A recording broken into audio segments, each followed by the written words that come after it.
Hey, everybody, this is Masada here. Check out THCpodcast.com. Everything that's going on in the world of wrestling, check them out.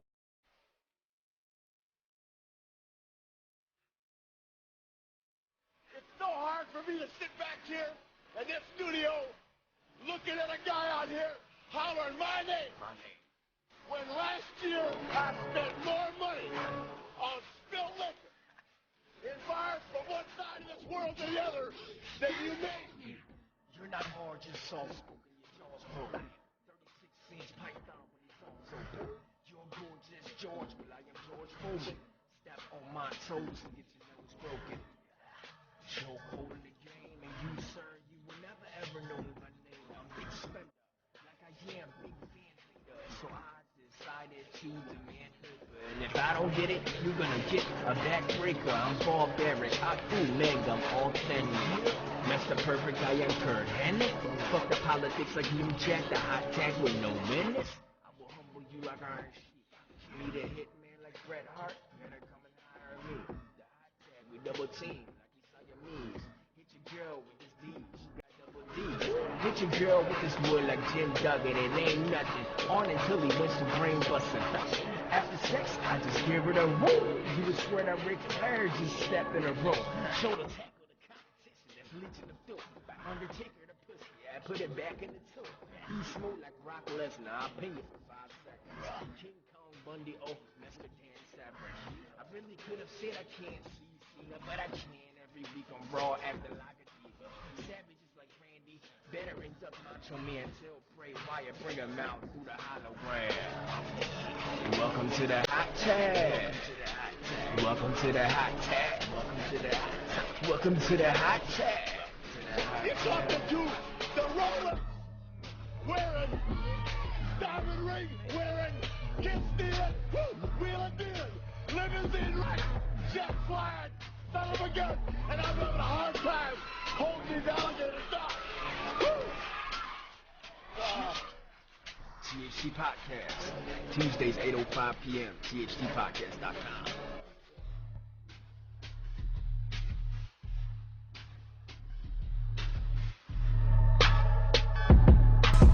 Hey man, this is the Kingpin, ECW legend original.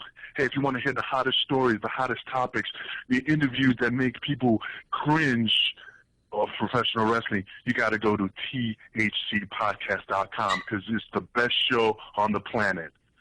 You got it from me, the Kingpin, for sure. All right. How's it going, everybody? Once again, it is the Hot Tag Podcast. It's Wednesday night, 9:30 p.m. Eastern Time. It is I, Shaheen. I got my man Boxman on the show. Yo. How's it going, man? I was doing good, man. How about you? Doing well, man. And guess who else we got on the show? We got none other than Brooklyn's finest, Notorious 187. We got Homicide on the show. What's going on, boss? What's up, Holmes? How you doing, man? Thank you for having me, man. No problem, man. We definitely appreciate you showing up, man. Definitely. Yeah, for sure. We've been trying to work it out for the last couple of months. You know, everybody's schedules gets, mixed up and things like that. So we're definitely happy to have you on the show finally. Definitely. Yes, man. Well, Homicide, let's start off with who trained you and who broke you into the business, man. Started in '93. I saw this little bodega store outside Brooklyn. There was no Johnny Rods or any kind of power plant kind of school. It was just a piece of crap school.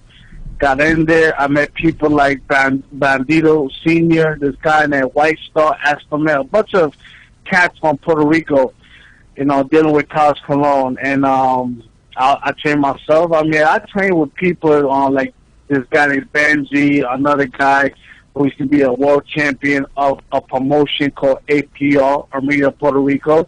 His name is Angel Santiago.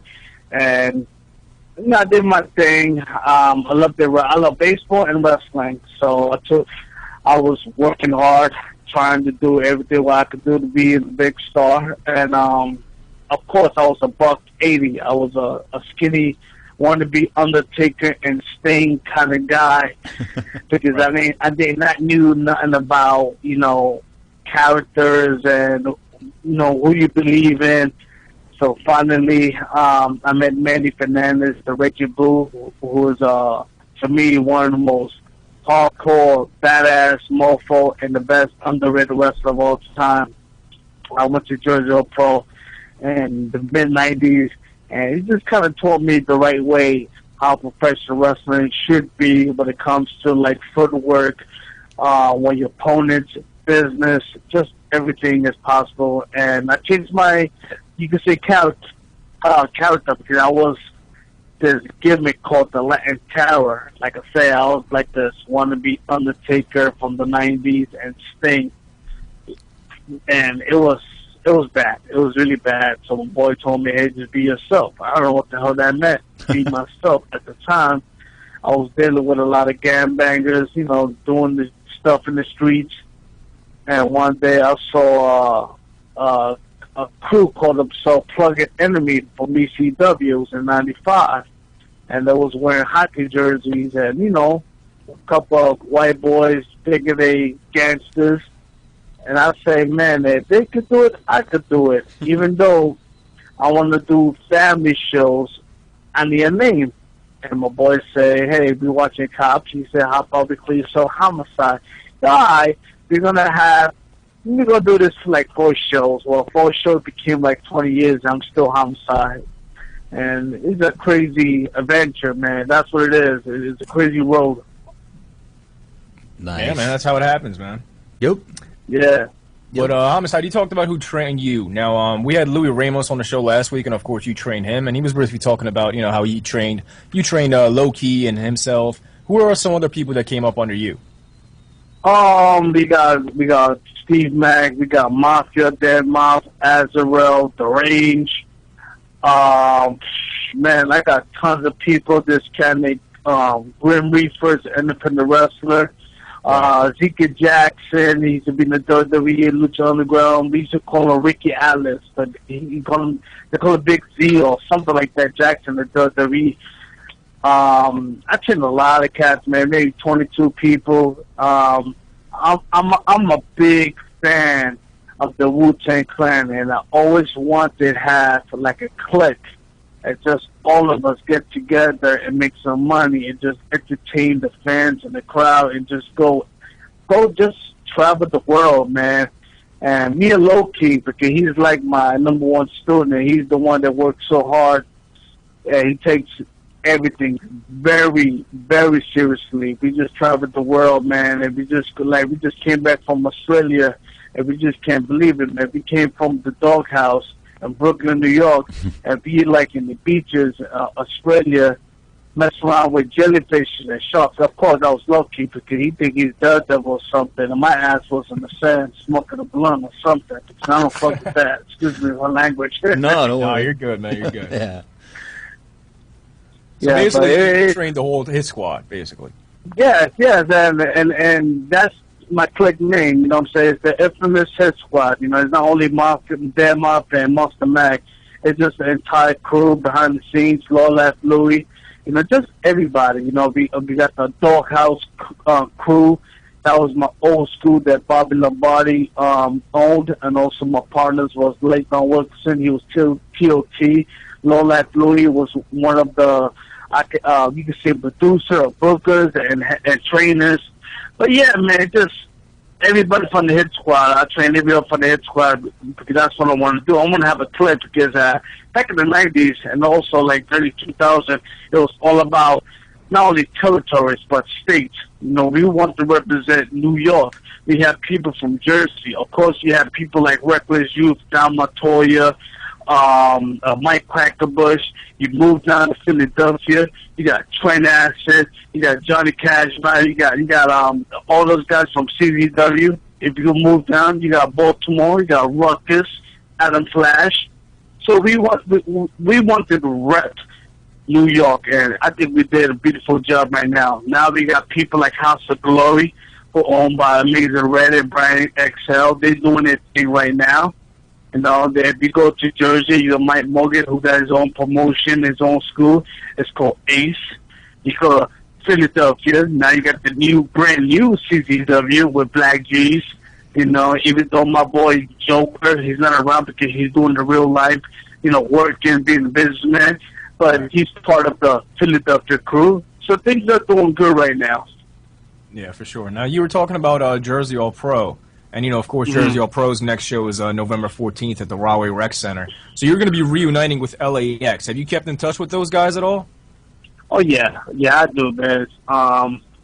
It's been like a year that I didn't wrestle. November 29th of 2014.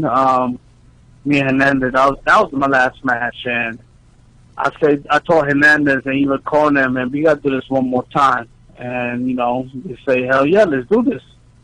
So I had surgery on my shoulder finally because it was damaged for 9 years. I went to Mexico and I messed it up even more. So the doctor telling me, man, you need surgery. So I got surgery April 7th. Right now, we in September. It makes 5 months. They told me that I'm clear to go back to work, but I want to be 100%. Right now, I'm 97. I can still go out there and perform, but I'm hard-headed. I'm one of those guys that with an injury, I don't care. I had a bullet one time in my left leg, and I wrestled with it. That's how stupid I am because it's my business and my money. So I just go out there and perform for the fans. So I told Hernandez and Cornette, especially Cornette, yo, let's do this one more time because he's boys with Rey Mysterio in real life. And he wanted to come to the East Coast to chill out because he's really my boy and one of my mentors. So Cornette's like, yo, let's do this one more time. Let's whatever, let's do this. And November 14th, we're going to have an LAX reunion, starting myself, Hernandez, and Cornette. And we will wrestle anybody. And of course, a lot of people want the Young Bucks, and I love those cats. They mad cool. They got the Hardy Boys. They are future Hall of Famers, but I don't want them. I don't want anybody who's going to be a future Hall of Famer. I want somebody who's going to push the envelope. Somebody that maybe is the future of this business, who's the hottest tag team from the East Coast, especially from New York, because that's where I came from. So that's like a issue, a challenge to any tag team out there. Because I'm going to go out there like the beast mode. I want the Teddy Hart for one-on-one, but he's a punk bitch. He's scared of me. So maybe that's not going to happen. So maybe me and Hernandez and Cornette, we'll do this one more time. Of course, we want to wrestle these gringos asquerosos out there who support Donald Trump, but we're not going to do that. We definitely want somebody that will push the envelope, who's the future of this wrestling business. What about Team Pazuzu, Chris Dickinson? Hey, why not? There you go. That's They what I make want to noise. see. Why not? Do you want to see it? Oh yeah, that's what actually Louis was saying last week when he was on here. He was saying they're pretty much like the new Hit Squad, which is true. That's kind of funny. Yeah, they are because Steve Madden don't want to be calling me up. Yo, you gotta see these cats. They're getting better. I know Chris Dickinson for years and all his crew, and it reminded me of how I started. You know what I'm saying? I like. Hey, why not? If they're the hottest crew, why not? I'm the Godfather. These cats gotta remember, I'm not low key. I'm not Mafia. I'm not Steve Max. I'm the Notorious 1-7 Homicide. I rape Satan. So if they think they're from hell, I fuck hell in the ass. Fuck the Pinhead and the Cenobites. So. Man, I don't even know where the fuck to go from there. Yeah, where do you go from there? I don't know.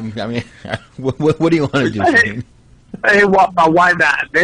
Why not? Those guys, man. I give them major props to those cats. Yeah, I want people to to take over. You know what I'm saying? And they taking over. I applaud them.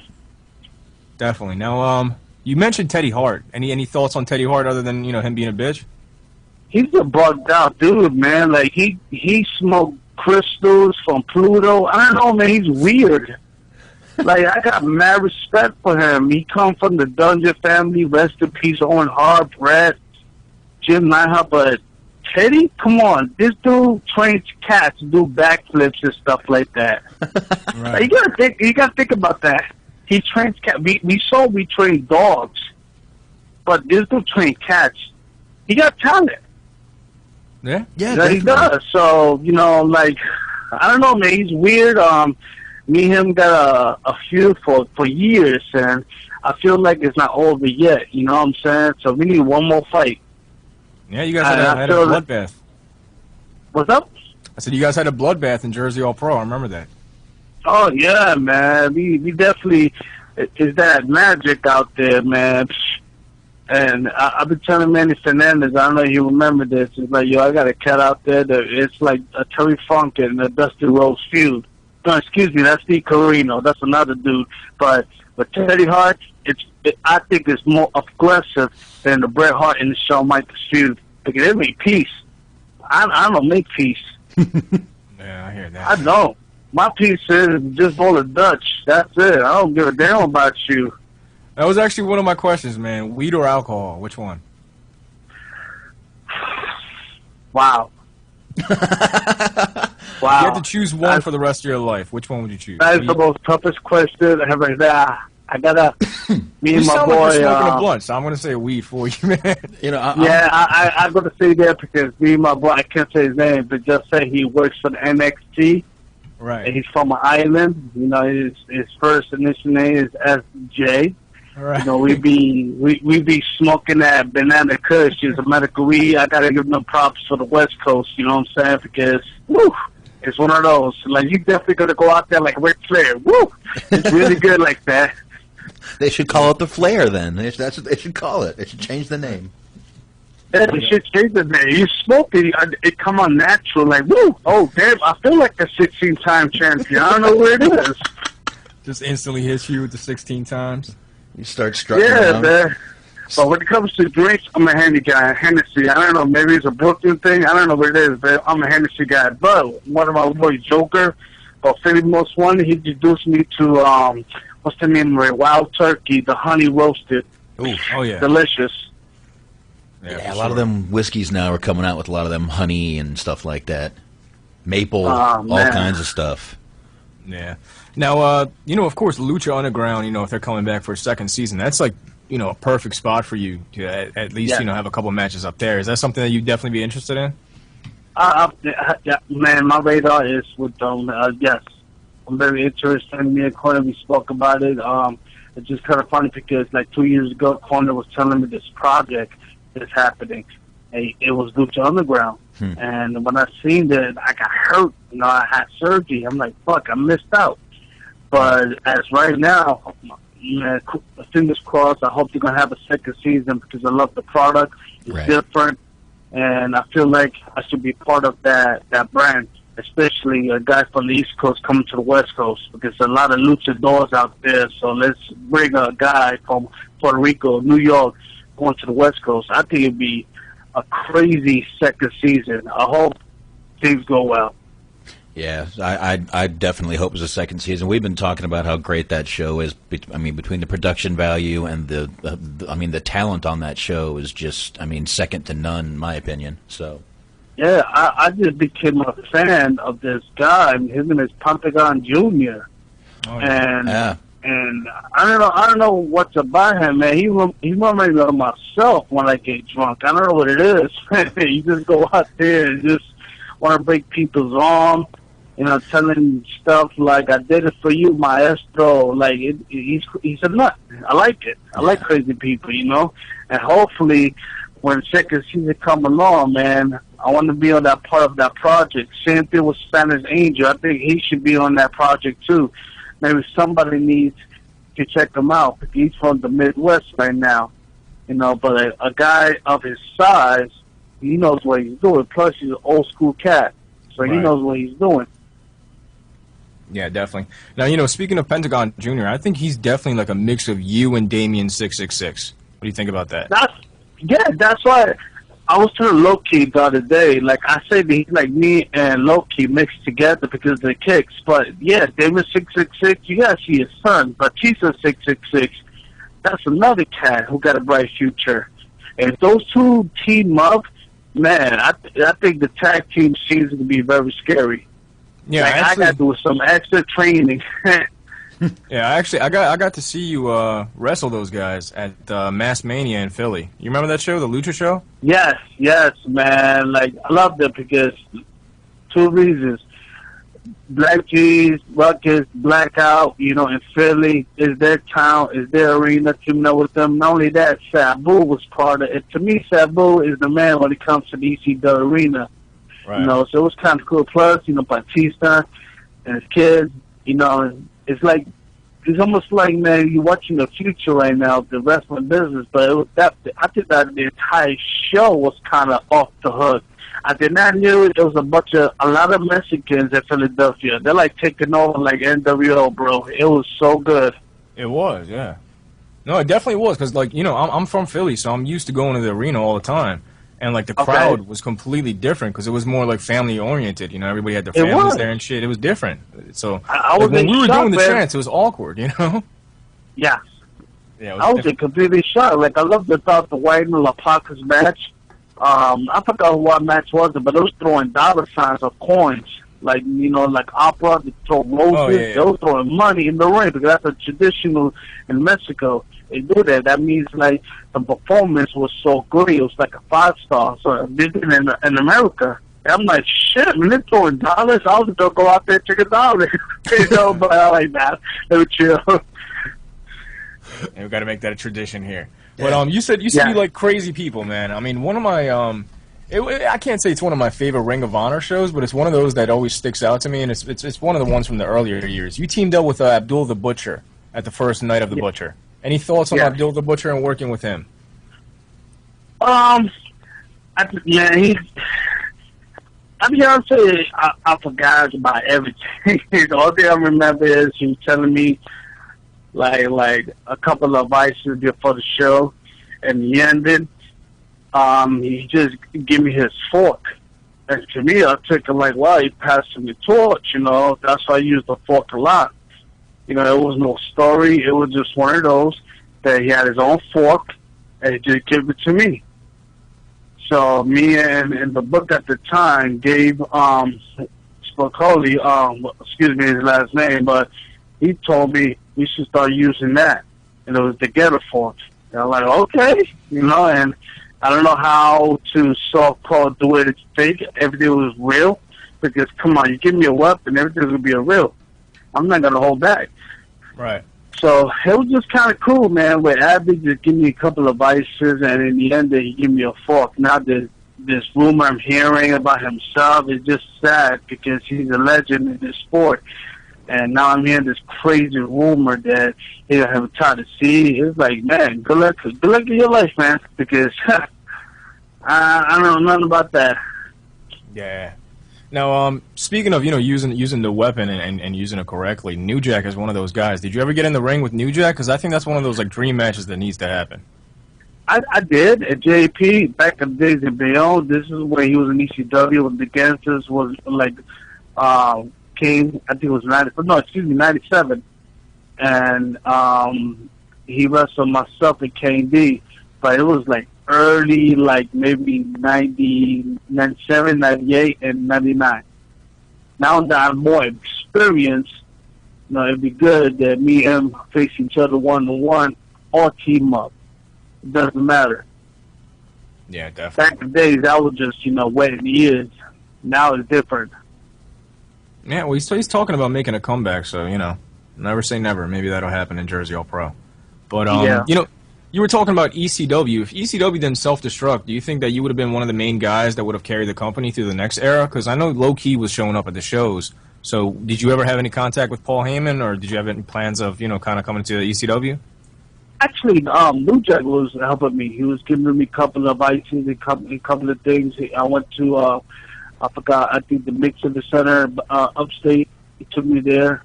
He just showed me that's the first time that I noticed that Sense Angel was going to become an ECW, because I saw him behind the scenes with Tony DeVito. So I was very, like, amped up, you know what I mean? Because New Jack, he's a smart dude. Even though that he's crazy and he does all this shit, he's a smart dude. He's smart in business, you know. But when they closed down, I was like, damn, man, I could have had it. I was so close. After that, you know, I just stood with JP. They made me bigger in the wrestling business. I went to Japan, Big Japan Pro Wrestling, 0-1. And after that, two guys came to me, Bob Feinstein and rest in peace, Doug Gently, and they're telling me, hey, I got a company in Philadelphia. It's called Ring of Honor. And I'm like, oh, okay. I'm thinking it's like a regular show. Like, yeah, all right, you know. And that show became one of the top promotions in the world right now. Right. So I'm happy that I was part of that. I'm really happy I'm part of the Ring of Honor, the originals, and I'm happy that I got TV and where they at right now. So it's kind of cool what they at right now. Definitely. Boxman, you got a question? Yeah, I do actually, and thank God we're on ROH because he's already answered 2 of my questions. You and Jim Cornette had some pretty heated encounters in ROH, including one where you actually spit in his face. Just wanted to see how you enjoyed working with him, some of your thoughts on Jim Cornette. I think Jim he's a legend. I love old school wrestling, NWA. I used to hate Jim Cornette and the Midnight Express. Of course, I love the Rock and Roll Express. I was a kid. I don't know about that. But when I was growing up, I was like, man, I hate that dude. I hate Jim Cornette. I hate his tennis racket. He's always talking loudly. Crap. Like, shut up. Somebody needs to punch him in his mouth. So when he went to Ring of Honor, he was just, he didn't want me there. He wanted me to leave. I heard stories about this dude. And I remember, I think him and Loki had a big argument. Loki went to New Japan Pro Wrestling, do his thing, and he couldn't come back because Jim Cornette was the commissioner or some kind of I don't know, some book or whatever. And I remember they had a feud with CZW, and I don't want to be part of that because I got a lot of friends at CZW. One of my best friends is Trent Anson, even though we had a classic feud, but I didn't want that. So, of course, he gave me a deal. I started with the Ring of Honor versus CZW, and he kind of like fucked me over, say something on the microphone under his breath that I didn't like. I spit him right in his face, and I guess he didn't like that. Probably not. Yeah, but to me, he's a legend, people could say he's racist, he's a cocksucker, fat pig, or whatever. Mine, she's a Hall of Famer, a legend. He did so much for the wrestling business. He's a true pioneer of managers like Bobby Heaton, Gary Hart, J.J. Dillon. He's part of that. Yeah, definitely. Yeah, for sure. Yeah. Now, Homicide, you've worked some hardcore matches like the King of the Death match in IWA, and of course you've done some hardcore barbed wire matches in Ring of Honor, like against Steve Corino. Do you like the hardcore style? Is that easy for you to adapt to, or do you prefer performing the normal way? Back in the days, man, I loved it. I mean, I was obsessed with it. Like, that's the only thing that I could have make my name to become a bigger star in the business. But after that, I started, like, hanging out with people from Japan and these technical wrestlers. And I'm like, and my body is wearing down. And I'm like, man, I'm not liking this, especially right now. Because I'm a big fan of Billy Robinson, like the technical wrestling, the Steve Regals, the Fit Philly. I used to love that hardcore stuff, man, because that's the only thing I could do. Well, I could do everything, but at that time, in my mind, if I could be better than Mick Foley, because that's what everybody was thinking. I need to be crazier than Cactus Jack in the IWA Japan. Wow. The craziest. And, well, nobody can be crazy like him. So I'm like, let me beat this technical guy. Let me beat this old school guy with that Texas style, just like my teacher, Manny Fernandez. I want to do that. Like my idol was Terry Funk. I want to be like him, and I just changed my style just a little bit, and that's the way people start noticing. Like, man, this little motherfucker, he can wrestle, man. And that's the thing, man. I'm a sleeper. I'm a down low. When I get to the wrestling training school, I do technical wrestling. My style's like Finn Philly, especially right now.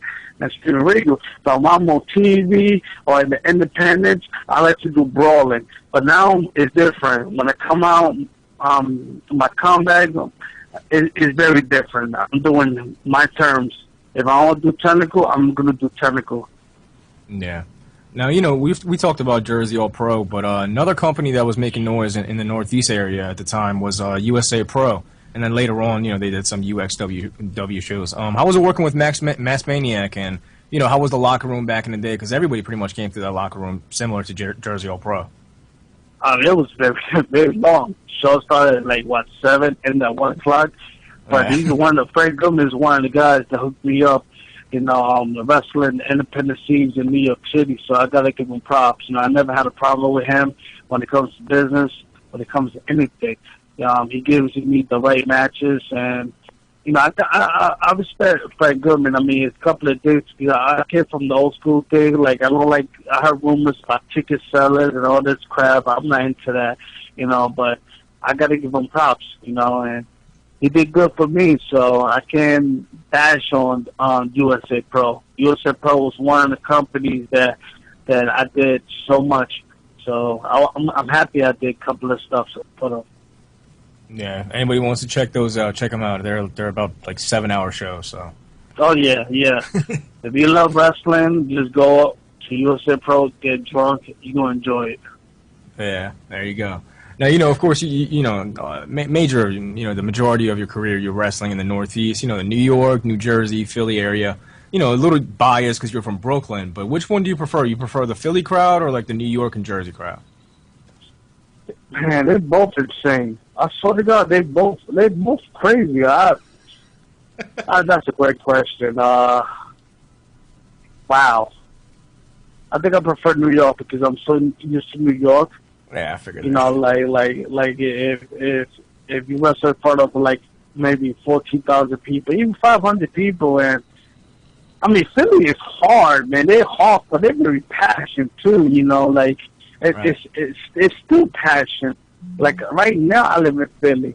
You know what I mean? And they're crazy out here. I be wearing my Yankee stuff, my New York gear, and they get on me, man. Nah, man, wrong move, bro. Well, I got my BB gun, so I'm good. You know what I'm saying? So I'm protected. Not in North Philly, man. Not in North Philly. That's why I live out in that North Philly. Oh, Badlands. There you go. Yeah, Badlands. Badlands, North Philly, man. Hanging out with T-Crack up there. Yeah, you gotta think about it. I'm a Yankee guy, but they hate the Mets. But I'm a Giants guy.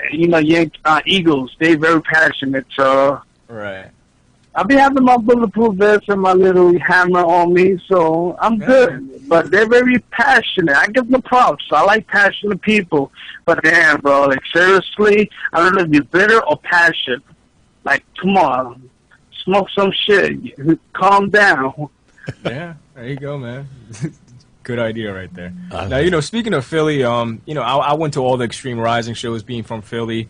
And, I have heard a lot of horror stories. I mean, personally, me, Steve O'Neill, he fucking, ate like $120 worth of my money, never got it back from him. So how was your experience with Steve O'Neill? Any good memories, any bad memories from Extreme Rising? Man, like, in the beginning it was good. I always remember he invited me to strip clubs in Philly. It was good, After that, everything was going down. I noticed a lot of stuff. I noticed the money was going down. I noticed the household was going down. The booking was terrible. Everything just became terrible in the end. And it's good that it closed down because the Extreme Rising, they needed a man or woman who knows professional wrestling. Like, not somebody who's a DJ from Miami or something like that. Like, come on, you cannot be a DJ from a club and book a show, a wrestling show. You can be a good businessman, but I feel like to do a show, you got to have somebody with experience. Yeah, definitely. Like, I would have Mr. Hyatt promote the show, like book the show instead of Steve O'Neill. Yeah, I don't know what happened to him, man. He was doing some clubs out here. He's on the run, man. He's like a bootleg Ed Chapo, the cartel guy who's on the run. He's doing that. And nobody doesn't know yet. And you know what's fucked up, man? Because I went to the shows, man. You were at the shows. You did a lot of the matches. They were drawing okay crowds. They were getting a good 1,000 to 1,500 each show. So I don't know what the fuck happened to the money. I don't know. I don't know where they were coming up short. But I always tell this infamous story. Man. Yeah, I always tell this infamous story. I think Homicide just nailed it. He said the guy invited him out to the strip club every night. I think that's where the money was going. That too. Oh, yeah. You ever see what's called last Friday with the Christmas story? Friday with Mike Epps and Ice Cube. Yeah. Remember the black dude with the Santa Claus going to the house and robbing people? That was Steve O'Neill. He just go to people's houses and steal shit. Like, come on, man. Hey, he stole a lot of fucking money, man. I mean, those New York shows, they were pretty much sold out because I remember it was WrestleMania weekend, and oh yeah, man. Yeah, it was 3 shows in a row, and he canceled all of them. And I had tickets to all of them. I can't understand, man. He shouldn't be part of a booker. He should have had people that had experience when it comes to booking. But that's the way the professional wrestling is. It's crazy behind the scenes. Yeah. Now, Homicide, I always tell this infamous story of Extreme Rising on the show. I think this was the same show where you wrestled Jerry Lynn in one of his last matches. They were selling hot dogs, right? And they sold out of hot dogs. So they went to the nearby store and bought some cold hot dogs. They didn't buy any buns or anything, and they actually sold people cold hot dogs. They didn't even microwave it, nothing like that. Do you remember this? Wow, I heard about that, yeah. Yeah, that was the craziest shit I've ever seen. You're like the third person who told me that. Yeah. Wow. Yeah. That's Extreme Rising for you. Boxman, you got another question, man? Yeah, I'm kind of getting into TNA right now. 2010, Eric Bischoff and Hulk Hogan came into TNA. Wanted to kind of know what your feelings were on the Bischoff-Hogan team and kind of the atmosphere backstage at that time. I mean, Hulk Hogan is the Babe Ruth for professional wrestler. Eric Bischoff, he's the guy that, made the NWO, how many fucking weeks of ratings. So at first, we was like, oh, man, they coming. This is going to be good. I don't know what happens. Next week, it was like, something bad's going to happen. I don't know what it is. And when they came in, we had a meeting, and it was one of those meetings. It wasn't Eric Bischoff, it was Hogan. And it was one of those meetings that when somebody tell you something, trying to be positive, you just look at each other, your boys, you'd be like, get the fuck out of here. This is bullshit. Something's going to happen. And in about a couple of weeks, you had 7 great wrestlers, 7 of them, who put ratings on that show, all got fired. I was one of them. Amazing Red, Jay Lethal. It was the most stupidest. To me, they came to TNA, they ruined it. That's my opinion, man. They ruined it. I got respect for Eric Bischoff and Hulk Hogan, but come on, man. One of those guys, they did something to that company, and they fucked it up. Let's just put it like that. Right. Yeah, as a fan, I completely agree because, I mean, they came in, they got rid of the 6-sided ring, and like you just said, they got rid of you, they got rid of Jay Lethal, Amazing Red. I mean, some of the best talents that were in that company. So it was very odd the way they did it. You kind of figured a guy like Hogan, would know what to do, when to do it, and what moves to make. But I don't know. I guess I feel it's a new era. It's a new generation. People don't want to see the same thing back in the 80s. I think it's that. I think it's the new generation right now. Right. Yeah. Definitely. I mean, watch NXT. You want to see the legs up and Hogan coming out every Monday night. Nobody want to see that. Yeah. Yeah. I mean, Vince obviously knows that. That's why he's not on TV every week. So. Yeah. Yeah. Definitely agree. Let's talk about CZW for a little bit. Now, you were wrestling for CZW when John Zandig was around, also, right? Yes. Cool. Now, how's your relationship with DJ Hyde? And, once you come back in the ring, do you see yourself doing another CZW match? Because, of course, you went off and on with them. I think the last match I saw of you in CZW was against, John Moxley, a.k.a. Dean Ambrose now. But do you see yourself going back? No. I'm not. I mean, if they call me and the business is right, yeah, I'll go back. My last match in CZW was Joker. And the reason why I wanted to wrestle Joker because I think he's one of the most underrated wrestlers, and he needed to just make sure that CZW have their eyes open, that they cannot lose this talent. And I think they did. Me and DJ Howdy just more like, hey, how you doing? Yeah, what's up? All right.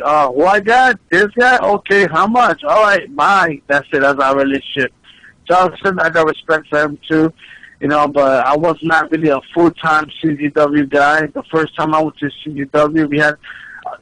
that's when Ring of Honor and CZW really happened, when I attacked Trent Anderson and Trent attacked me.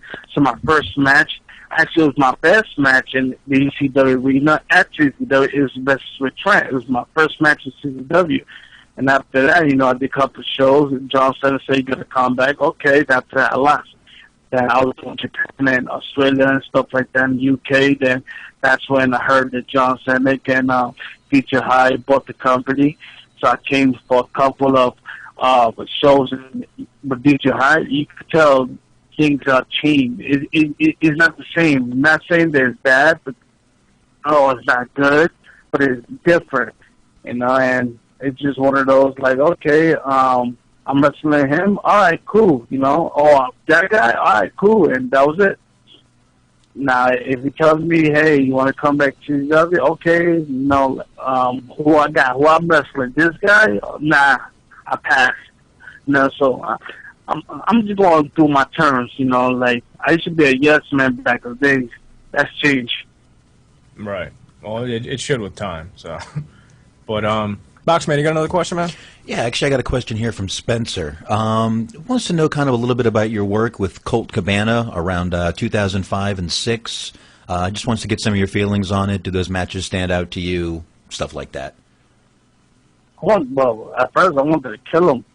Like, rip his tongue out, everything for calling my sons. I got an 8-year-old at the time. He was like about, I don't know, 12, 11. He just called my son out. That's the one thing about me. Never call my family out. And the microphone, when like, my real name is Nelson. When it's Homicide, it's Homicide in the wrestling business. But when you call my family out, it's Nelson. Now, or D, you know, but that's what they call me. It's gonna be on. And for 6 months, we had a feud, and man, this guy, he's a tough cat, man. I used to joke around. He looked like the evil John Ritter, you know, because he does a lot of comedian stuff, you know, but he could go.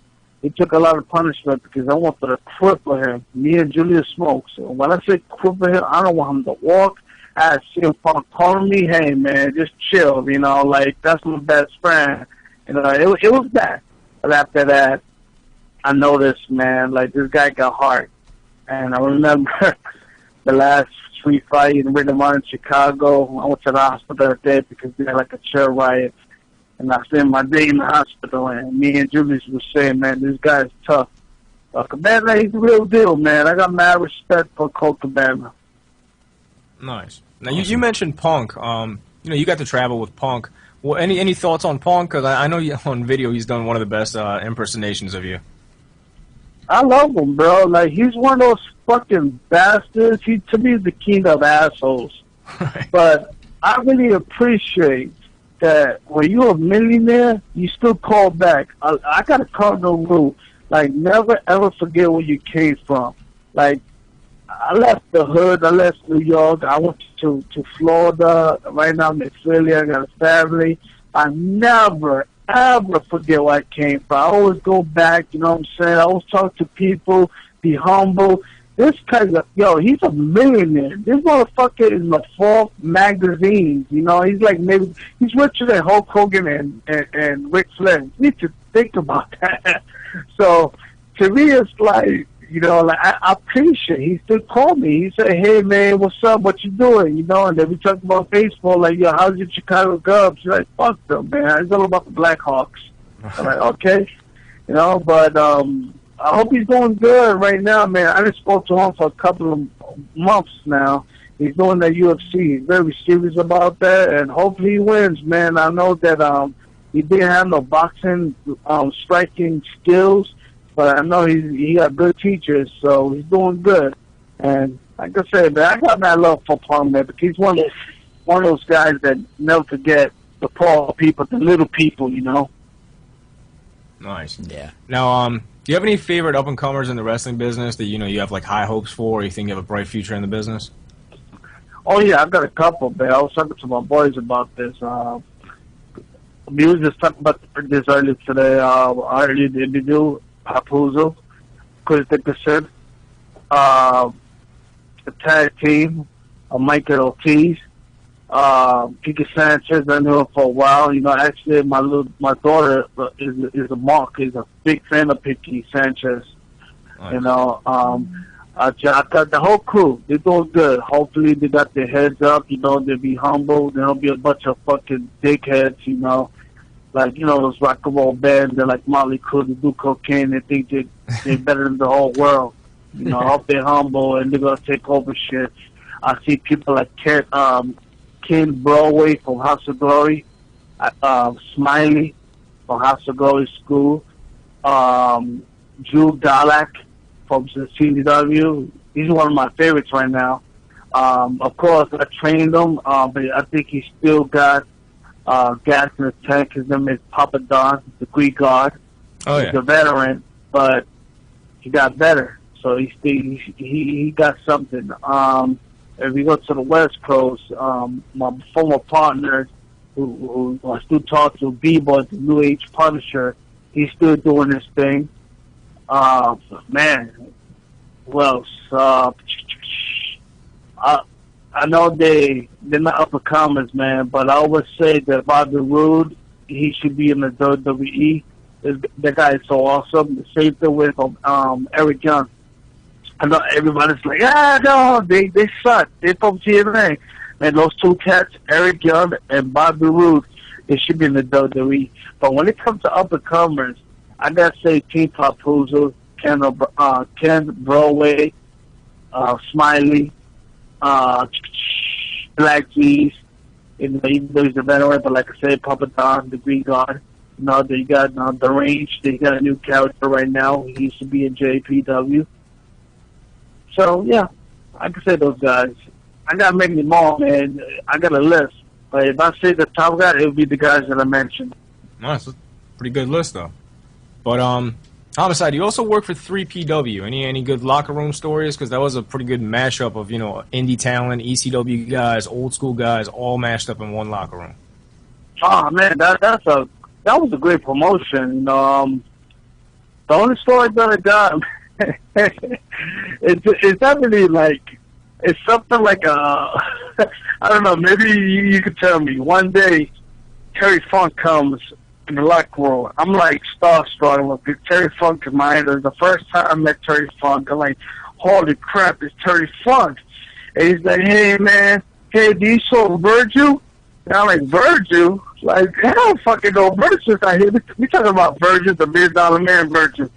And he's like, no, man. And he's screaming, Virgil, where you at, Virgil? And there was Dusty Rhodes coming out of the door because that's his real name, Virgil Runnels. And I'm like, are you fucking kidding me? All this time, his name is Virgil? I thought it was Dusty Rhodes. That was the first time that, and people was looking at me like, yo, D, you kind of marked out. I see you like a little kid right now. Like, yo, I'm really in shock right now. But that was the only story that I got, man. It's not that great, but I think it's funny. Yeah, you got to work with Terry Funk, didn't you? Oh, yeah. I was nervous that I beat his ass. And I don't know if it was a good thing. I know he hit me, like, with the left hook. I mean, yeah, I wrestled Terry Funk, JPW. I was super nervous that instead of being nervous and messing up, I actually was aggressive, and I feel so bad. But right now, he goes all over. He remembered me. It's one of those guys he still remember me, even though he jokes around like, oh, this little Mexican, he's like a little potato. He always potato me. How you going to beat up an old man? Like, he tells everybody that. I'm like, come on, you're making me feel guilty. And I came back to Ring of Honor.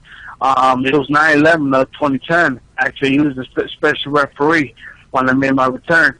I was in the locker room, and somebody was telling me, yo, Terry Funk is looking for you. And I'm like, what? And I had all my students, like, the Dirty Rod Scoundrel, Julius Smokes, and everybody from the Doghouse. And everybody was like looking at me like, oh, shit, this dude is looking at me. And he went to my locker room, and he said, hey, you little Mexican, how you doing? Gave me a hug and everything. That was like the best moment I ever had in my life. Like Lola and Louie meeting Hulk Hogan. It was one of those. Yeah, Louie loves Hulk. Yeah, like it's bad. Like I tell him, Hulk, man, it's bad. He gets mad. He wants to check out on my chest and stab me. Like it's bad.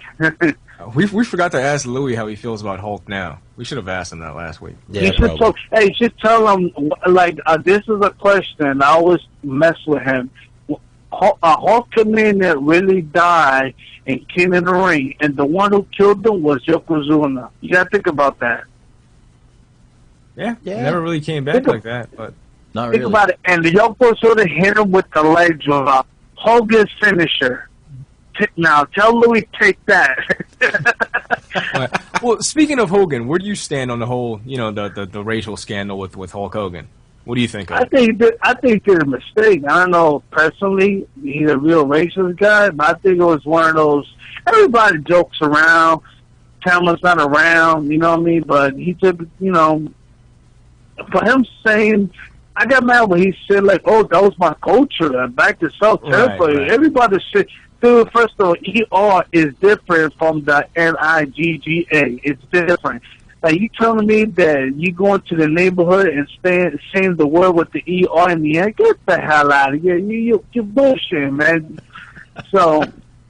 Yeah, he definitely was bullshit, man. Yeah, man, I think he is. Look, Hulk is dead. Rest in peace. Just let it go. Yeah, I mean, the timeline doesn't even match. The time he's referring to is like the 50s and 60s. Back then, nobody was dropping the N-word, especially white people. They weren't just referring to each other as friends as the N-word. No. So clearly right there, he's lying. How you gonna go to today's show, whatever morning show, and say, "Oh, that was just a culture back in the days"? You used to say that a lot. No, you used to say brother. You used to say that a lot. Not the N word. Like, you stupid. That's the is. You're just stupid. Yeah, he dug his own grave deeper. Yeah. But Homicide, last match. Who would it be against? That's really tough. Oh man, it would be Give me a couple. I don't know if. Okay, low key. Just all my students. The main guy. A lot of people don't. It's not familiar. His name is Jay Lover. Used to be a New York independent wrestler. He's an actor. He's at the show's called Blue Bloods. He's a cop. Oh, and love that show. His father, he's an actor. His name is Mario Tedesco, and he used to be one of those mafia guy. Matter of fact, he did Goodfellas. He got a lot of cats. Home Alone 2, great actor, passed away, rest in peace. But it'll be Jay Lover because me and him been through a lot of wars, especially we go way back in '93. He's one of my best friends. He just quit the business, but he got that itch. But if it's not him, it'll be like my entire students, Lola, Louis, the Hit Squad, Low Key. If I want to go top name, man, that's a hard one right there too. To be November 14 is big for me. It really is, because that's like a new level of a new chapter in my life in wrestling.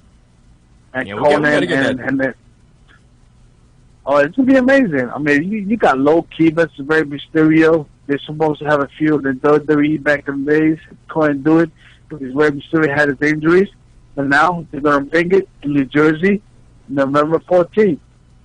Yeah, definitely. I'll be there, man, because the last show was awesome. That was actually my favorite indie show last year. And I'm not just saying that just because you're on, because obviously you don't own Jersey All Pro, so it doesn't matter anyway. But House of Hardcore is actually going to be there the night before also. So yeah, and they're good too, man. They're pretty good. Yeah, definitely. Now, before you leave, we said we were going to talk about hip hop really fast. Give me your top 5 rappers, excluding the ones that everybody says: Jay-Z, Nas, Tupac, Biggie. Give me some other names. Give me 5 top rappers that aren't your typical top 5. Okay. I like. So don't give me like Tupac and shit like that. Give me something else.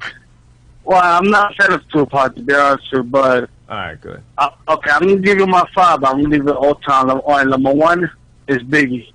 Notorious B.I.G. 2. Oh my God, I messed up. I was gonna say Jay-Z, but he is my number 3. But number 2 will be Old Dirty Bastard. All right, that's different. Yeah, number 3 is Jay-Z. Are you just saying that because they're all from Brooklyn? Yeah. Not only that, I'm from Marcy Project. He came from Marcy. Right. I could have said Memphis Bleak because we used to go to high school together. But he's awesome. Did he ever take that do-rag off? Oh yes, he did. He did finally. He got that mini Gumby haircut, Bobby Brown style. That's what it is. You know what I mean? But matter of fact, let me rewind it. Number 1 is Biggie. Number 2 is really Ice Cube. Number 3 is Buckshot Shorty. Number 4 is Nasty Nas. Number 5, I would say this is a good one right here. Eric Sherman. All right. That's a different top 5 than I expected. I was expecting Beanie Siegel, some Jadakiss on there. We didn't get any of that. As we go for top 10, Beanie Siegel is my number 7. Yeah. Yeah, he's still around, man. I'm hearing rumors he got locked up. I mean, after this Meek Mill and the Drake battle, Philly needs Benny Siegel. I mean, I used to be a fan of Petey Crack. I don't know what the hell happened to him. He disappeared. A lot of my boys are saying, oh, he's still hanging out at the bars and he just don't rhyme no more. Man, I think Benny Siegel should come back. Like, yeah, Philly, they got good music and a good artists, and I think Benny Siegel should come back.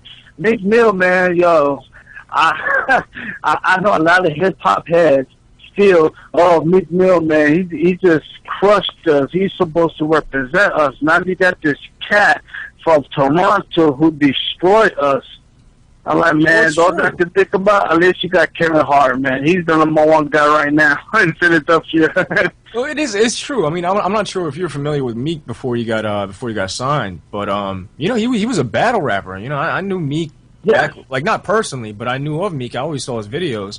Like I'm talking about like 10 years ago. You know, so he was known for doing that. And then, right, and then he started this shit, and then you know the song he came out with was just mediocre at best. So. It was a letdown. You know what it is? I think it's Nicki Minaj, and I'm not saying the pussy's that good. No, I think he went commercial. When you go commercial, you got to calm down. You got to be different. That's the way I see it. Yeah. If he leaves the commercial lifestyle, I think he's gonna come back raw. Yeah. You know what I mean? So, but if you want to talk about my all-time favorite, is the Wu-Tang Clan. Yeah, man, we almost had a Wu-Tang Clan. We had state property. That was kind of close. They state property. They dope. My other group is Cypress Hills. Yeah, Cypress Hills underrated.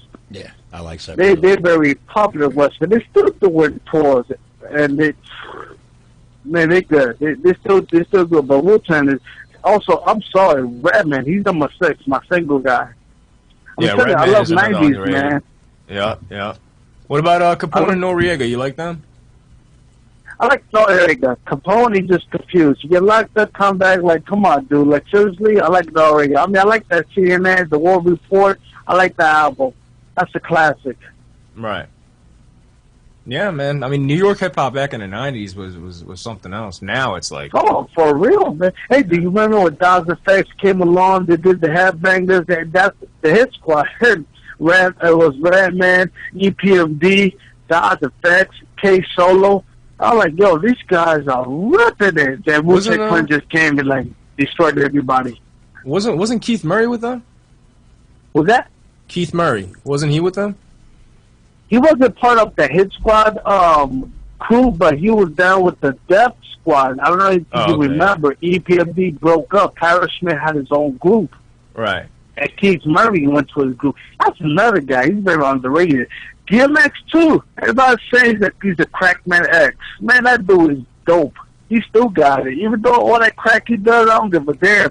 He's one of the hottest rappers all time. Man, Ghostface is another one, man. He's up there in the top 5, definitely. Yeah, man. You saw that beef he got with Action Bronson? Yeah. I saw what's his name? Papa Wu. I guess he's like the OG of Wu-Tang Clan. He like stepped in and kind of put the fear of God in him. But Action Bronson, he's a big wrestling fan. Yeah, he's good too, you know. Like, the only difference I can see the voice. He's just like Ghostface. But Ghostface, man, I mean, nobody can touch Ghostface. I call MVP. He's the Ghostface killer of the clique. But we had that clique, the Beatdown Clan. I told him, yo, you're the Ghostface killer of the crew. Because Ghostface got that swag, and he always want to cut people with the sword. And I'm like, yeah, that's MVP right there. Look at MVP and look at Ghostface Killer of their style. You're going to see it. You'll be like, oh, shit, he is like Ghostface Killer. Yeah, I can see that. You remember when Ghostface had that big-ass bracelet with the fucking eagle on there? I never get that. I never. Yeah. And the thing is, I'm like, if you go to the Tunnel Club, remember the Tunnel in New York? There's a club called the Tunnel. I'm like, if he goes there, he's going to get robbed. He never did got robbed. Yeah, Wu-Tang doesn't fucking around, man. That's been known for years. That's like the Black Mafia, bro. They're good. Yeah, that's true, man. Well, hey, Homicide, one last question, man. Once you leave wrestling, what's your next move? I already asked you this off of air on Facebook, so I already know the answer. But where do you want to go from here? I like to be a producer. I like to be somebody behind the scenes. Like after this wrestling world, I like to work at NXT, the WWE as a coach. Maybe work for a big company, but does stuff behind the scenes. You know, like I'm the type of guy that if I make it, everybody can make it. Because I travel all over the world. I've seen everything. I was friends with everybody. Like me and Small Joe was hanging out with Kurt Angle one day. And I'm not saying that I give him a Dutch or whatever, but I think that was kind of cool, you know what I'm saying? but you know, people like, you know, I get knowledge from the head shrinkers like Sabu, you know, to me's a legend. I want to be an agent. I want to be a coach. I want to be that guy that Paul Heyman is right now. And that's, you know, but I'm like the Joker, you know. I don't know. You remember? He said that I don't do plans. I just let it happen. So that's where I'm at right now. I'm just gonna ride. I'm just gonna have this one more run, and let's see what happens after that. And I wish I become this great coach or great agent in the future and work a company like the WWE, Ring of Honor, any big company in the country. I can't do. I love the indies, but come on, man. Like, seriously, we need to have a huge product that everybody enjoy and watch the show. Yeah, definitely. Yeah, little job stability never hurts. That's the best way, man. Let it unfold naturally. There you Don't go. plan anything. Let it happen. But hey, Homicide, man, I just want to thank you for coming on the show. Greatly appreciate this, man. It's been fun. We planned on doing it for 30 minutes. It's been an hour, so definitely appreciate your time. Man. And yeah, we'll get you on again with Angel, man. We'll do something. Definitely, different. man. Definitely. Big shout out for the Kingpin. But yeah, thank you for having me, man. No problem. You got it. Definitely you got it, man. And Jersey All Pro, November 14th, right at the Rahway Rec Center, New Jersey. Be there. It's going to be the Hardy Boys. LAX is reuniting, and you got Rey Mysterio against the Amazing Reds. So that's a dream match. Definitely be there. I'll be there. Homicide will be there. It's going to be fun. And bring a lot of cups. We be getting drunk after the show. There you go. Hennessy and Dutchess. There you go. Perfect. We'll make it happen. All right, man. All right. Well, we appreciate it, man. I'll talk to you soon. Thanks, Homicide. All right, bro. Y'all be good, man. Appreciate it, man. You got it.